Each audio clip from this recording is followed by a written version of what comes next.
우리 기도하고 하나님 앞에 우리가 또 화요일 복요 찬양 예배로 나아가도록 하겠습니다. 하나님 감사합니다. 갑자기 이렇게 또 겨울이 와서 날씨가 춥지만 주님을 향한 우리의 마음이 또 열정이 또 식어지지 아니하고 오늘도 주님 앞에 예배 자리에 앉았습니다.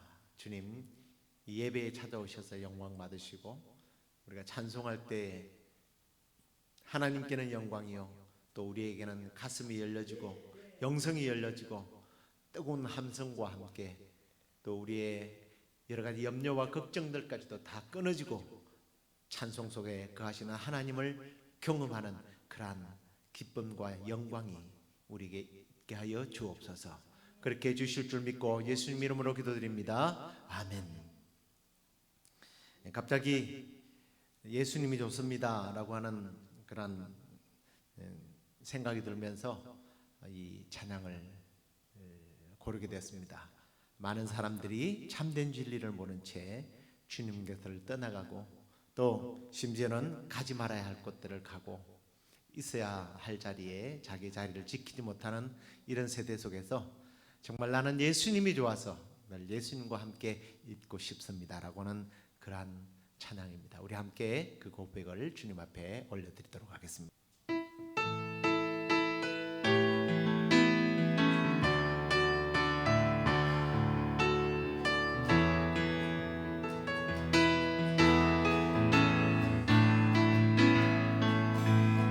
많은 사람들 참된 진리를 모른 채 주님 곁을 떠나갔지만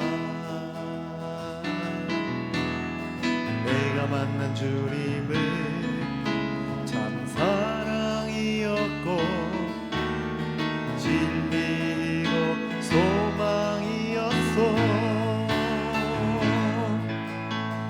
난 예수가 좋다오.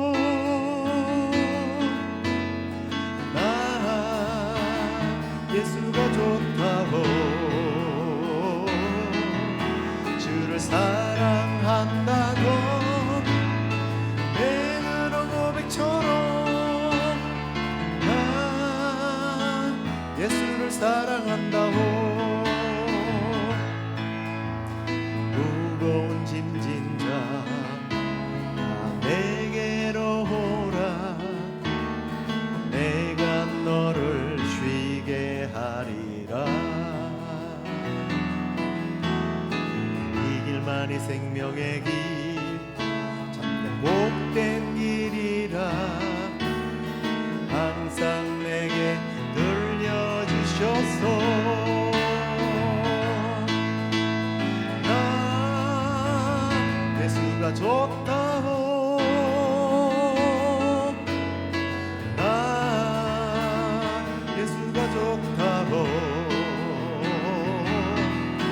주를 사랑한다고 베드로 고백처럼 난 예수를 사랑한다고. 형제자매여 형제자매여 참된 행복을 찾거든 예수님을 만나보세요. 그분으로 인하여 참 평안을 얻으며 나와 함께 고백할 거요. 난 예수가 좋습니다. 난 예수가 좋다고.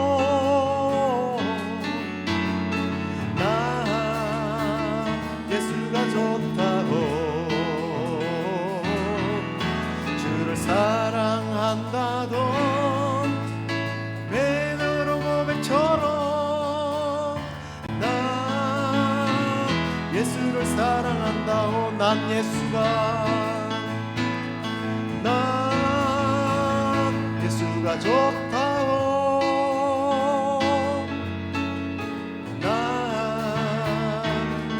좋다고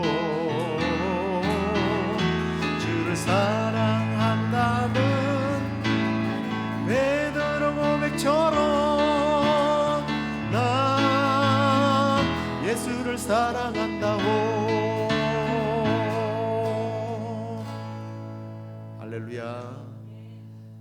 그 좋아하시는 주님 앞에 나아가서 참된 안식과 기쁨을 저와 여러분이 누리기를 소망하면서 우리 신실하신 주님 찬양하겠습니다.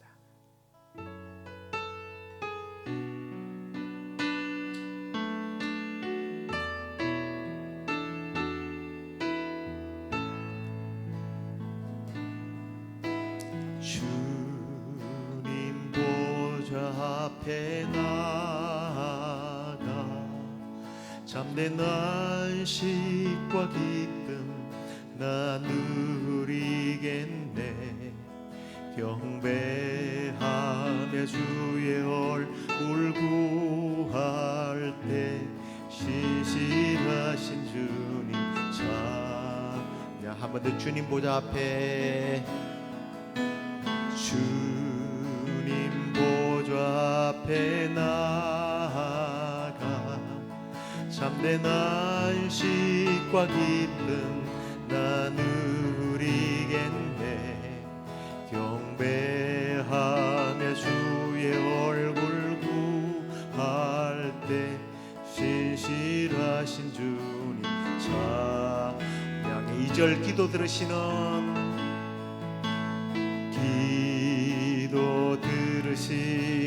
하나님, 폭풍 속에 내 등불 내 노래시라.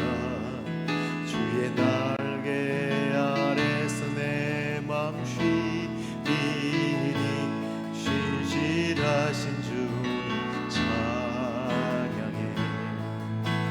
신실하신 하나님,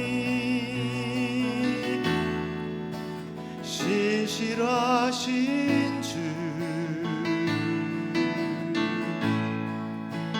나의 주 하나님은 신실하신 주님. 평안 내려주신 하나님, 나로 고통받는 자를 자유하게 하소서. 나의 평생에 주의 사랑을 전하리. 신실하신 주님 찬양해. 신실하신 하나님, 신실하신 주, 나의 주 하나님은 신실하신 주님. 신실하신 하나님, 신실하신 주, 나의 주 하나님은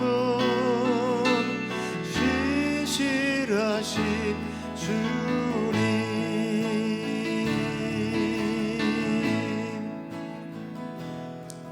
전능하신 나의 주 하나님은 능치 못하실 일 전혀 없네. 우리의 모든 간구도, 우리의 모든 생각도, 우리의 모든 꿈과 모든 소망도 신실하신 나의 주 하나님은 우리의 모든 괴로움 바꿀 수 있네. 불가능한 일 행하시고 죽은 자를 일으키시니 그를 이길 자 아무도 없네. 주의 말씀 의지하여 깊은 곳에 그물 던져 오늘 그가 놀라운 일을 이루시는 것 보라. 주의 말씀 의지하여 믿음으로 그물 던져 믿는 자에게 능치 못함 없네. 주의 말씀 의지하여 깊은 곳에 그물 던져 오늘 그가 놀라운 일을 이루시는 그 보라. 주의 말씀 의지하여 믿음으로 그물 던져 믿는 자에게 능치 못함 없네. 믿는 자에게 능치 못함 없네.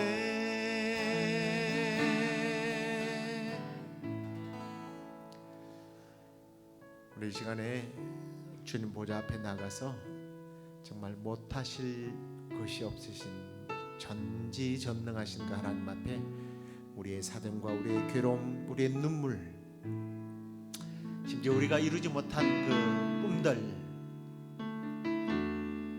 그 아픈 상처까지 주님 내려놓습니다. 주님 받으시고 해결되지 않아도 주님 주시는 기쁨으로 만족하고 또 해결해 주실 때 하나님 그것으로 인하여 하나님 살아계심을 증거하는 삶이 되기를 소망합니다 하면서 우리가 기도하고 또 말씀 듣는 우리 자신 그리고 또 이 말씀을 동일하게 받는 모든 사람들 마음속에 주님을 더욱더 깊이 알아가는 시간이 되도록 말씀을 위하여 우리 함께 기도하고 말씀 받겠습니다.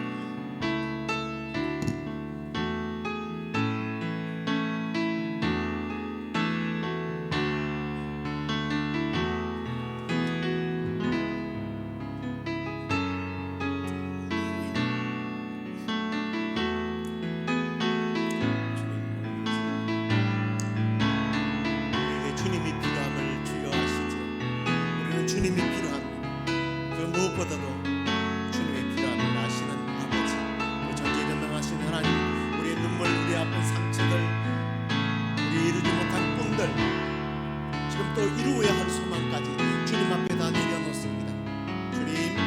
주님께서 받으시고 주님 나라 위하여 주님 영광 위하여 또 주님 사심을 드러내는 삶이 되게 하여 주옵소서. 말씀 듣습니다. 말씀 가운데 주여 아멘으로 입으로만 화답할 것이 아니라 우리의 손과 발로 세상에 나아가 실천하는 그러한 말씀 되게 하여 주옵소서. 하나님 아버지 감사합니다. 오늘도 주께서 우리에게 주시는 말씀을 우리가 기다립니다. 이 말씀을 통하여 우리들이 은혜 받고 세상 속에 나아가 그리스도의 향기를 세상 가운데 풍기는 삶이 되게 하여 주옵소서. 그렇게 해주실 줄로 믿사옵고 예수님 이름으로 감사하며 기도드립니다. 아멘. 이제 우리 하나님 말씀을 보도록 하겠습니다. 하나님 말씀은 야고보서 1장 1절 말씀입니다. 하나님과 주 예수 그리스도의 종 야고보는 흩어져 있는 12지파에게 문안하노라. 아멘. 자, 오늘은 행함 있는 행동하는 그리스도인이라고 하는 제목 가지고 말씀을 나누도록 하겠습니다. 현대인들은 정말 과거에도 물론 그랬겠지만 지금처럼 이렇게 지식에 목말라 있을 때가 있었을까 하는 생각을 하게 되었습니다. 더 방대한 지식과 정보를 얻기 위해서 돈과 시간을 투자하고 심지어는 이제 그런 말까지 들어봤습니다. 정보가 돈이다. 사실 인터넷이라고 하는 것이 오늘날 지식의 바다 이렇게 부르기도 하는데요. 그것을 통하여 사람들이 수많은 정보를 얻기 때문에 그 인터넷에 목을 메고 또 그 인터넷에 그렇게 사람들이 관심을 가지고 있는 겁니다. 그런데 그 지식이 사실 실제 생활에 적용되지 않는다면 그 정보는 가치가 없는 겁니다. 그것도 쓰레기에 불과하고 잡동산입니다. 지식은 실행으로 옮겨져서 삶을 변화시키고 또한 개인과 공동체를 성장시킬 수 있을 때 그 진가를 발휘하게 되는 거죠. 우리가 그동안에 이제 32주 동안 기도에 대한 내용들을 계속 나누었는데, 제가 기도는 이런 것입니다 라기보다는 이 기도가 어떤 것인지를 알고 성경에 나오는 믿음의 이 선진들이 어떤 기도를 드렸는가에 대해서 우리가 좀 나누었습니다. 그러니까 기도라고 하는 지식보다는 이 기도의 지식을 가지고, 기도하면 된다는 이 지식을 가지고 어떻게 하나님 앞에 그들은 나아갔고 또 하나님께 어떻게 응답을 받았는지, 그런 부분을 우리가 나누었죠. 그래서 지식을 얻는 게 목적이 아니라 기도가 삶에서 어떻게 적용되었는가, 기도의 능력이 단순한 지식에서 배우는 것이 끝이 아니라 그 선배들의 모습을 통해서 나도 이렇게 기도를 하면 하나님께서 이렇게 사용하시겠구나 하는 것을 우리가 배우게 된 거죠. 그걸 나는 이제 또 간접적으로 경험하게 된 거고요. 이제 오늘부터는 이 기도가 아니라 우리가 알고 있는 이 믿음이 지식으로 끝나는 것이 아니라 어떻게 삶 속에서 적용하면서 우리가 살 것인지에 대한 행함 있는 믿음에 대한 말씀을 나누게 될 것입니다. 이 행함 있는 믿음의 삶을 살았던 여러 사람들을 우리가 또 찾아서 볼 것이 아니라 행함 있는 믿음을 강조했던 야고보를 통해서 우리가 이 행함 있는 믿음이 어떤 믿음인지 우리가 좀 배워나가기를 원하는데요.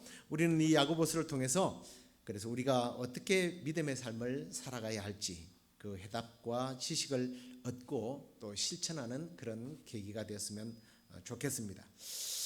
야고보서가 이제 그러면 어떤 책인지를 좀 알아야 될 거 아니에요. 야고보서는 1세기 중엽에 쓰여진 책입니다. 그럼에도 불구하고 그때 기록된 이 1세기경에 쓰여졌던 그 말씀이 어떻게 오늘날 정확하게 내 삶을 이렇게 진단할 수 있고 또 우리의 삶에 우리의 믿음에 어떤 문제가 있는지를 지적한다는 게, 그게 적용한다는 게 저는 좀 신기해요. 왜 그러냐? 이유가 있습니다. 이 성경책은 사람이 쓴 것이 아니기 때문이에요. 사람의 철학이나 사상이 아니라 성령의 음성이기 때문에 그렇습니다. 우리를 창조하신 하나님께서 그의 영으로 우리의 심리를 창조하셨으니까 얼마나 잘 알겠어요? 그래서 이게 1세기경의 사람이나 지금의 사람이나 다를 게 뭐 있겠어요. 그래서 우리를 지으신 성령님께서 너무 잘 알기 때문에 이 말씀을 주어서 오늘 1세기에 주셨던 그 말씀을 21세기에 읽어도 여전히 우리는 아멘으로 화답할 수밖에 없는 것이 이 하나님의 말씀입니다. 그래서 저는 이 야고보서의 내용을 좀 공부라고 하면 너무 거창하고요. 또 그렇다고 해서 또 공부라고 말 안 하기도 하지만 이 야고보서 말씀을 통해서 정말 이 시대에 하나님께서 왜 나에게 이 말씀을 1세기에 준 말씀이 아니라 지금 이 시대에 나에게 왜 이 말씀을 주시는지를 좀 돌아보면서 공부를 했으면 참 좋겠습니다. 행동하는 그리스도인의 어떤 믿음 생활이라고 하는 주제인데 요즘에는 이게 이게 압축을 내서 많이 말을 하더라고요. 요즘에 한국에서 뜨는 그 작사 작곡을 하시는 송경진 목사님이죠. 이분도 보니까 감사, 은혜, 행복 이런 식으로 이렇게 자르더라고요. 그래서 결국은 이 야고보서는 그냥 행함이에요. 행함입니다. 자, 행함에 대한 주제인데 이 성경의 어떤 주제를 보면요, 사실은 두 가지 주제인데 하나는 어떻게 우리가 하나님께 나아갈 것인가, 또 하나의 주제는 그러면 하나님께 나아가면 하나님이 나와 함께 하시는데 그 나와 함께 하시는 하나님과 어떻게 동행하며 살 것인가, 사실은 그 이야기예요. 하나님께 나아가는 방법, 하나님과 동행하는 방법, 이게 66권의 이야기입니다. 물론 예수님의 이야기죠. 성경은 다 예수님의 이야기입니다만 이 예수님에 관한 말씀이, 이 예수님을 알고 난 우리가 어떻게 하나님께 나아가고 하나님과 동행할 것인가. 그런데 이 야고보서는 이 주제 중에서 어디이겠어요? 하나님께 나아가는 것보다는 하나님과 함께하는 동행하는 삶, 하나님과 어떻게 살아갈 것인가, 그 이야기를 하고 있는 거예요. 그리고 이제 야고보서는요, 뭐 평가하기를 사람들이 이제 신약의 잠언이라고 이렇게 부릅니다. 신약의 잠언. 왜 그러냐면 이게 격언들이 이렇게 짧게 이렇게 돼 있어요. 나중에 또 다시 그렇게 말씀을 드리겠습니다만은 짧고 굉장히 중요한 근문들로 이렇게 가득 차 있습니다. 이것들은 모두 이제 독특하고 또 진실된 마음으로 하나님을 위해서 살아가는 방법에 대하여 우리에게 마치 잠언처럼 말씀하고 있기 때문에 신약의 잠언이라 이렇게 불리기도 하는데요. 일반적으로 볼 때 이 야고보서는 그리스도인의 믿음의 교리들을 세워나가기 위해서 쓰여진 것이 아니라 그리스도인들이 어떻게 행동하며 살 것인가, 또 너희들이 행동하는 것이 사실 맞다, 이렇게 격려하기 위해서 쓰여진 책이기도 합니다.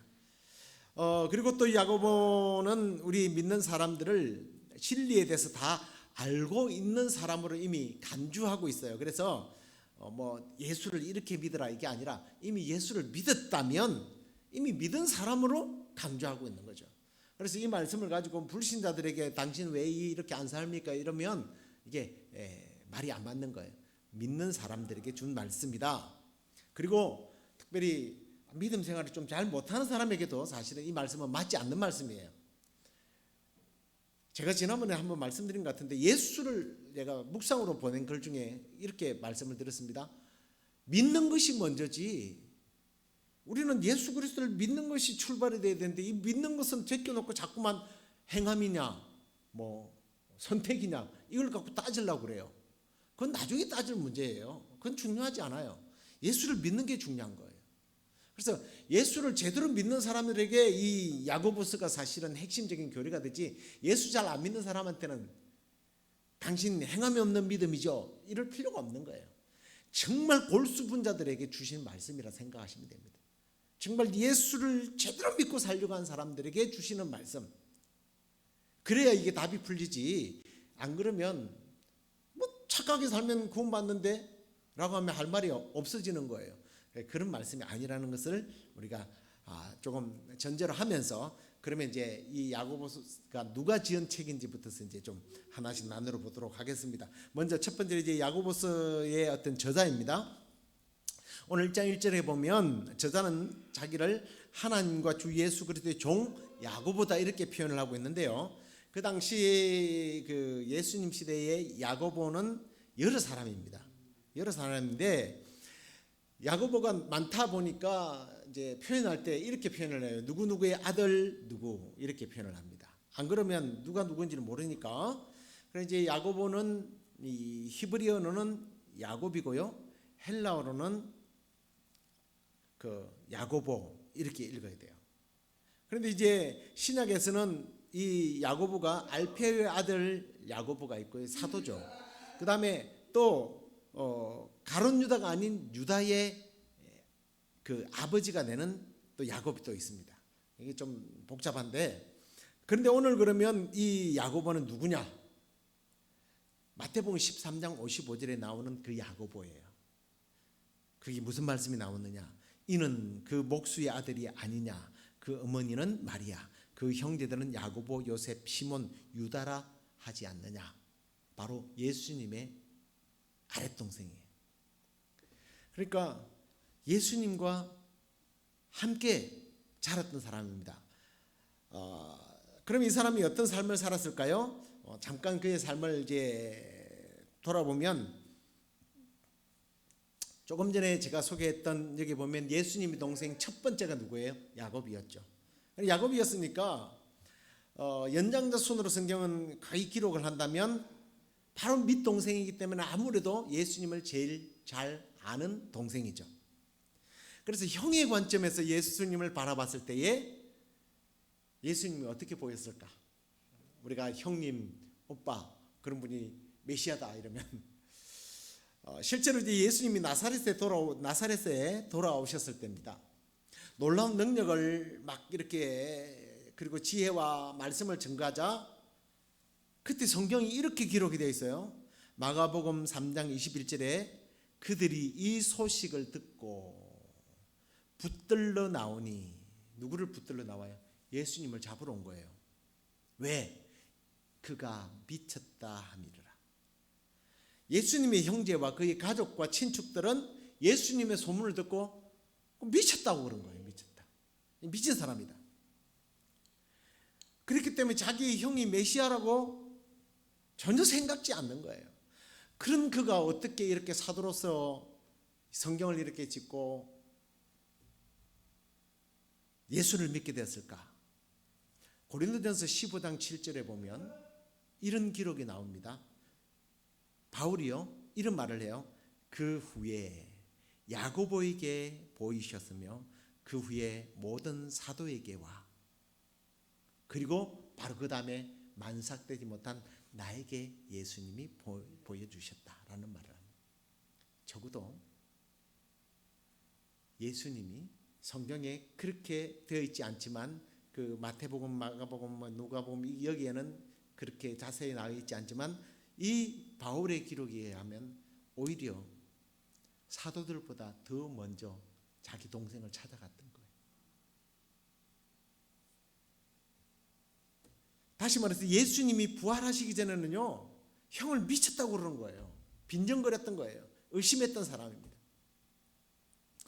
그런데 부활하신 예수를 만난 이 야고보는 자기 형이 인간이 아니구나, 진실로 세상 죄를 지고 가는 하나님의 어린 양, 하나님의 아들이구나, 이걸 믿게 되었던 겁니다.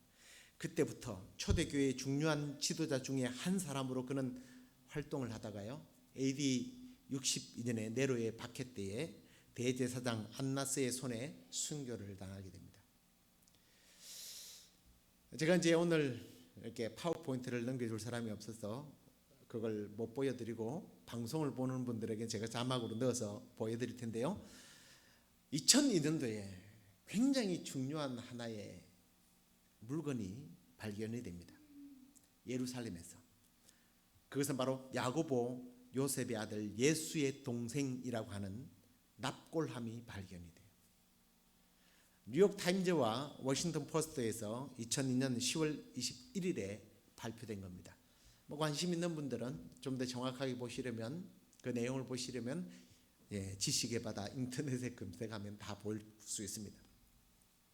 야고보라는 이름이 고대의 아주 흔한 이름이지만 정확하게 누구인지, 야고보 요셉의 아들 예수의 동생이라 라고 정확하게 히브리어로 적혀져 있는 유물함이, 납골함이 발견이 된 거죠.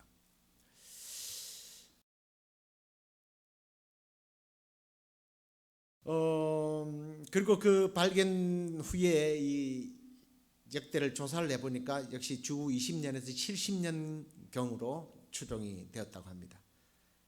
납골함에 든 것이 진짜 야고보의 유골이기 때문에 예수 그리스도가 실존 인물이라는 것을 다시 한 번 더 보여주는 중대한 사건이었죠. 자, 이제 이런 야고보가, 예수님 동생 야고보가 자기를 어떻게 보고 있느냐는 거예요.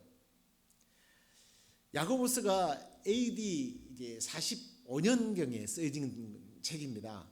그래서 사실은 신약 성경 중에서 제일 먼저 쓰여진 책이 마태복음이 아니고 이 야고보서예요. 그래서 야고보는 사실은 예수님의 제자들이 마태복음, 마가복음, 누가복음, 요한복음 쓴 책들을 참고할 시간이 없었던 겁니다. 그렇지 않겠습니까? 그러므로 야고보는 정말 자기를 소개할 때에 이 소개문 하나가 이 사람을 어떤 사람인지를 잘 반영해 주는 내용이기 때문에 아마 심사숙고 끝에 내가 누구라는 걸 밝히고 싶었을 것 같아요. 나는 누구다? 예수의 동생이다. 그렇게 밝혀야 돼요. 그게 더 어쩌면 공신력이 있을 겁니다. 그런데 그는 나는 그리스도의 동생이라고 말하지 않고 하나님과 주 예수 그리스도의 종이다, 이렇게 돼요. 종이다. 나는 나약한 존재라는 거예요. 내가 누구에게 속해 있는지. 예수 그리스도가 자기의 형이 아니라 하나님, 그리고 그분은 나의 형이 아니라 나의 주인이시다. 나는 그의 종이다. 그래서 이 예수 그리스도 안에 있는 사람들이 사실은 이런 혈통에 의한 것이 아니라 하나님의 은혜로 주어진다는 것을 여기서 잘 보여주고 있고요. 참 굉장히 어떤 면에서 겸손한 사람이라는 것을 보게 됩니다. 그리고 이제 이 편지를 받는 사람들인데요. AD 45년경에 그때는 한참 엄청난 핍박이 일어날 때입니다. 그러다 보니까 예수님을 믿는 사람들이 다 어떻게 해요? 흩어졌어. 다 도망쳐 살죠. 그래서 흩어져 있는 12지파라고 그렇게 부르는데요. 나중에 뭐 말씀 2절에 이제 다음 주 뭐 보겠습니다만은 2장 그 다음에 또 3장에서 보면 이 흩어진 사람들을 형제라고 불러요. 예수님은 형이라고 안 부르고 다른 사람들은 다 형님, 동생, 누나 뭐 이렇게 부릅니다. 우리는 교회 안에서 어떤 분들이 뭐 이렇게 언니, 뭐 오빠 이렇게 부르면 잘못된 거라고 형제님이라고 불러요. 그건 성경 그 영어 어떤 호칭을 너무 모르는 거예요. 뭐 미국에서 다 뭐라고 불러요? brother, 동생 다 brother이에요. sister, 그 형님, 동생이라는 말이에요. 교회 안에서 언니, 오빠, 누나 참 좋은 용어입니다. 그게 우리나라만 가질 수 있는 용어인데 더 친밀감이 있죠. 그러니까 유대인에게 있어서 영어처럼 브라더를 개념이 아니에요. 이 사람들은 어떤 이 혈인이라는 게 굉장한 사람들, 유대인 민족이 그러잖아요. 그 사람들에게 있어서 정말 형제님, 브라더이라고 부르면 정말 하나님 안에서 은혜 안에서 예수 그리스도 안에서 피로 맺어진 정말 가족이다 이런 의미예요.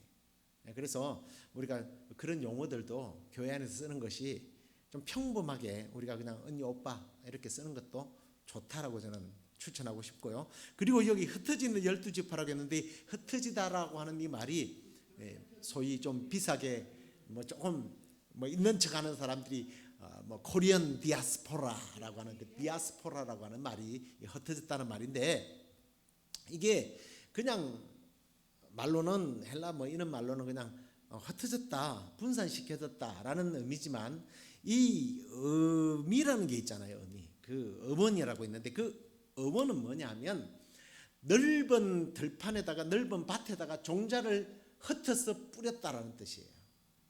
그러니까 이게 거룩한 씨들이 세상 가운데 흩어져서 뿌려진 거죠. 그럼 어떻게 되겠어요? 열매 맺는 거죠, 여러분.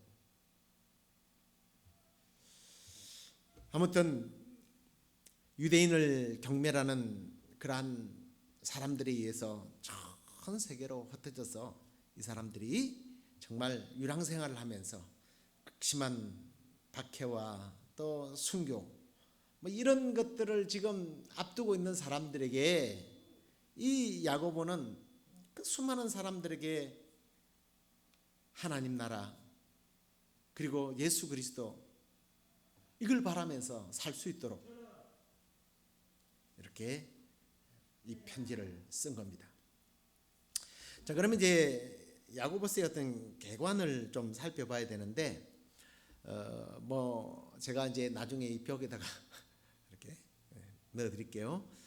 중심 주제는 참 믿음은 성실한 행위가 뒤따라온다 라는 그런 의미입니다. 성실하게 믿음의 길을 찾는 사람이 마침내 믿음의 길을 끝까지 걸어가더라 이런 의미예요. 그 다음에 이제 이 중심 구절이 야고보서 2장 14절에서 26절까지인데요. 그 중에서 우리가 2장 14절은 참 많이 인용하는 구절입니다. 내 형제들아 만일 사람이 믿음이 있노라 하고 행함이 없으면 무슨 유익이 있으리요? 그 믿음이 능히 자기를 구원하겠느냐. 그리고 17절 이와 같이 행함이 없는 믿음 그 자체가 죽은 것이다 라고 하는 이 말씀이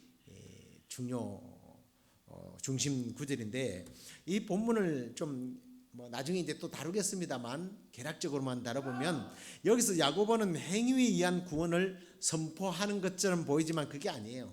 구원에 수반되는 행위를 강조한 거지. 안 그렇습니까? 구원받았다면 이 행위가 저절로 따라온다는 의미지 행위가 구원을 끌고 가는 것은 아니라는 거예요. 어떤 과격한 분들은 뭐 어쩌다가 야고보서에 강조한 이 행위 자체의 설교 한 편 듣고 신앙의 본질이 무슨 행위인 줄 알아요. 그래서 신앙 삶에서 행위가 좀 안 드러나면 저 사람은 믿음이 없다, 지옥 간다, 막 침튀기 하면서 강조를 하는데 아닙니다. 판단을 할 수 있죠.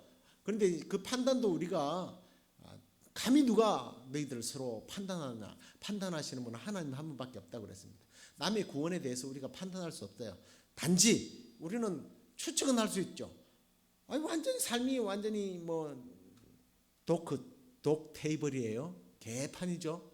그러면 저 사람이 정말 구원받은 사람일까 하고 의심은 할 수 있지만 반대로 아주 착한 일을 너무 잘해요. 그런데 교회하고는 상관이 없어요.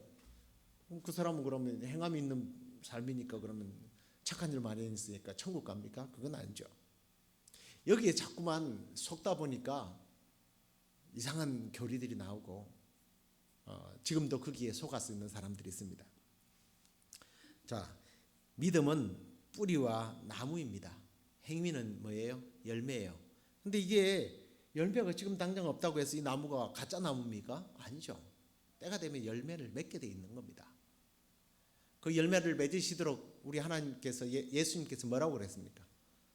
하나님 한 해만 더 참아 주십시오.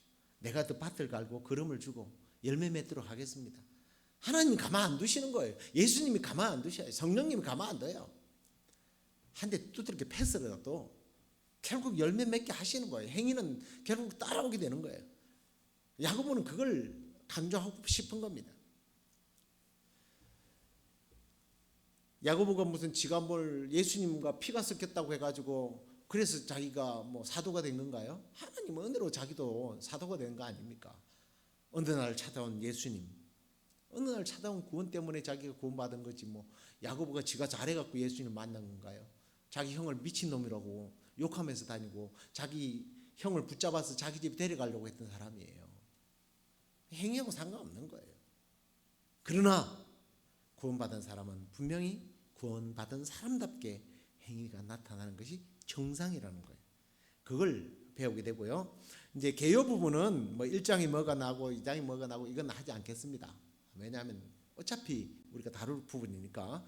자, 그러면 이제 이 야고보서를 아까 제가 신학의 자문이라고 했는데 이 메시지가요 굉장히 딱딱하고 약간 명령적이에요. 군대 갔다 오면 군대 가면 뭐 한다고 그래서 닦아 했습니다. 뭐 그렇지 뭐 했어요. 뭐 이런 것도 아니고 뭐 두리뭉실하게 빠져나가는 게 없어요. 야고보는 믿음으로 살기로 결심한 사람을 위해서 편안하고 안락하고 뭐 분위기 있게 말씀을 멋있게 만들어서 표현하고 이게 아니에요. 아주 단도직입적이고 명료한 메시지를 선포합니다. 그래서 단어 한 단어들이 거의 명령형 비슷한 단어들이 굉장히 그 문장들이 그렇게 쓰여져 있습니다. 자, 이런 성경을 우리가 이제 앞으로 계속 나누게 될 텐데요. 야고보서를 위해서 제가 여러분들에게 좀 부탁하고 싶은 게 있어요. 그게 뭐냐면 목사가 열심히 준비를 해가지고 설교할 테니까 여러분 들어만 주십시오. 이건 의미가 없습니다. 여러분들께서 정말 이 야고보서에서 나오는 하나님의 메시지가 그 1세기에 주어졌던 메시지가 성령님을 통해서 오늘 나에게 살아나고 그 살아난 말씀을 내가 살아낼 때에 어떤 놀라운 일들이 일어나는지를 발견하려면 여러분들도 관심을 가지고 이 책을 꼭 읽어보세요. 5장밖에 안 돼 있어요. 빨리 읽는 사람은 10분이면 읽을 거예요. 5분이면 읽을 수 있는 책 성경입니다. 그냥 빨리 읽는 사람은 그렇게 읽는 것이고 좀 천천히 음미하면서 읽으려면 30분, 1시간 한번 읽어보세요. 또 읽어보고 또 읽어보다 보면 어느 한 말씀이 그냥 툭 튀어나올 수도 있어요.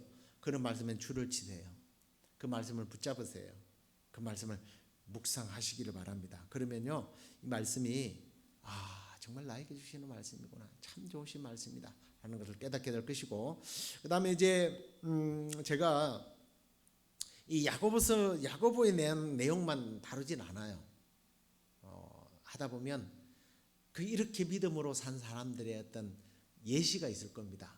그런 사람들도 믿음으로 산 사람들, 그 사람들이 어떻게 행함 있는 믿음으로 발전되었는가, 거기에 대한 또 예시도 여러분들에게 들어드릴 테니까 우리가 기대하면서 말씀을 좀 들었으면 좋겠습니다. 이제 말씀을 맺겠습니다.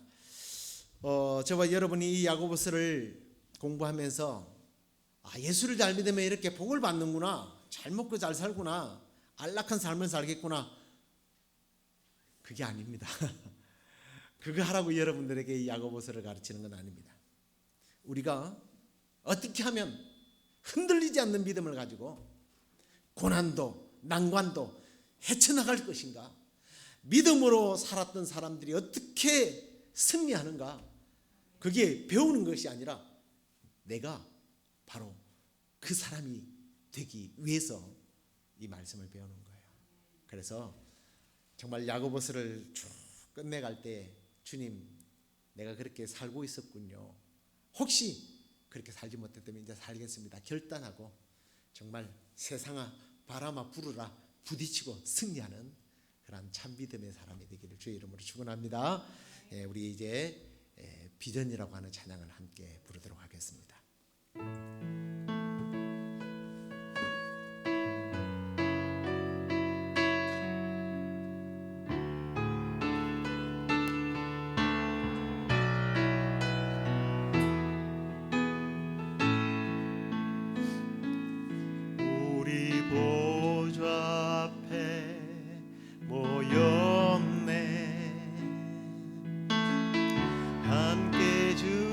찬양하며 하나님의 사랑 그 아들 주셨네. 그의 피로 우리 구원받았네. 십자가에서 쏟으신 그 사랑 강같이 온 땅에 흘러 각 나라와 족속 백성 방언에서 구원받고 주 경배 드리네.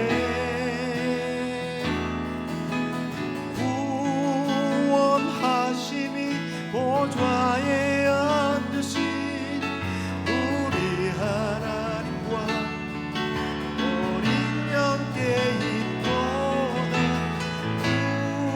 구원하심이 보좌에 앉으신 우리 하나님과 어린 양께 있도다. 우리 한 번 더 찬양할까요? 우리 보좌 앞에 모였네. 함께 주를 찬양하며 하나님의 사랑 그 아들 주셨네. 그의 피로 우린 구원받았네. 십자가에서 쏟으신 그 사랑 강같이 온 땅에 흘러 각 나라와 족속 백성 방언에서 구원받고 주 경배 드리네.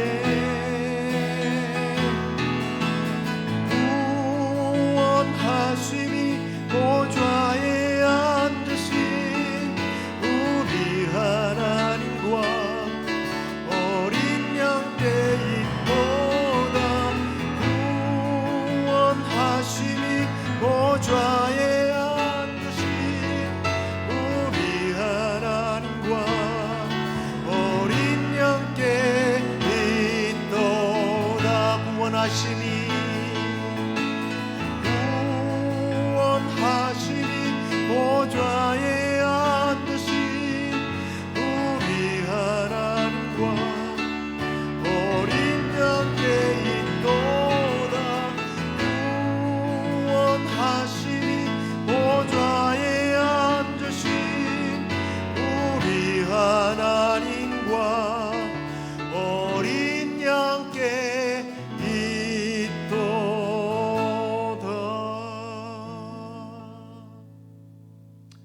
하나님 감사합니다.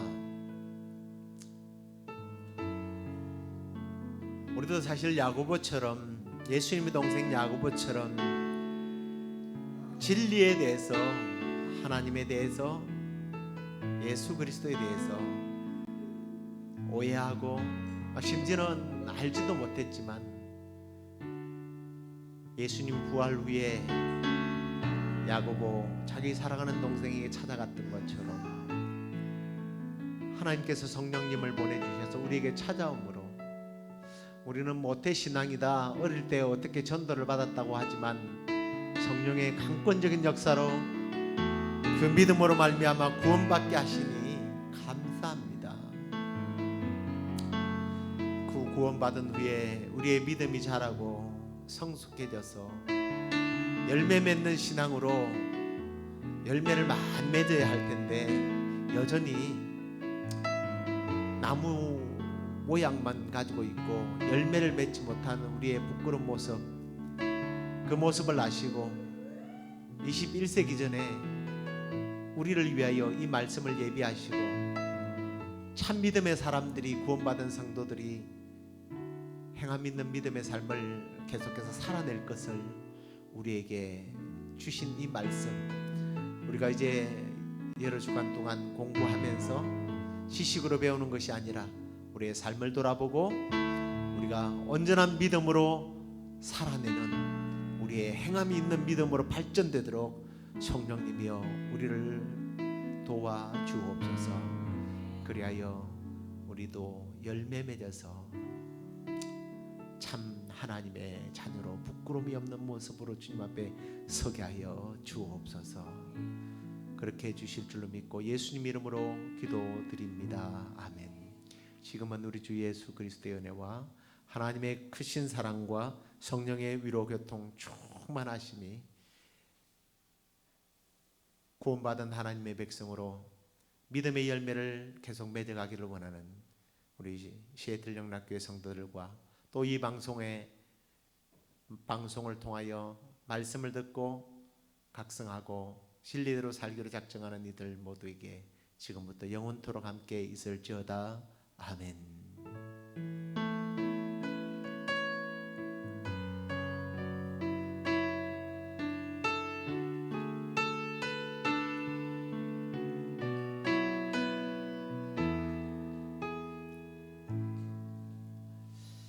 예, 오늘도 이렇게 또 찬양팀들이 많이 나오지도 못하고 또 방송실에 방송을 넘겨주시는 분도 못 나오고 했지만 이렇게 또 우리 한 집사님, 브라이언, 또 우리 해나 자매까지 이렇게 와서 또 봉사와 또 섬기는 모습이 우리 하나님이 얼마나 아름답게 보실지 천국의 상급들이 그냥 많이 쌓이는 것 같습니다.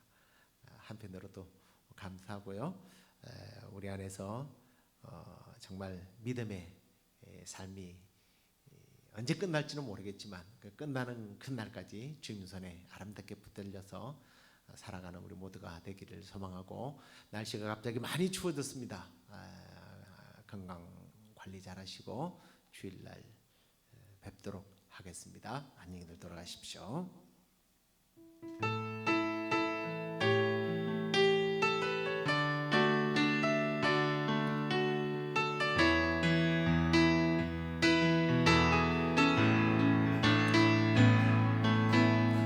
형제 자매여 참된 행복을 찾거든 예수님을 만나보세요. 그분으로 인하여 참 평안을 얻으며 나와 같이 고백할 거요. 난 예수가 좋다고, 난 예수가 좋다고,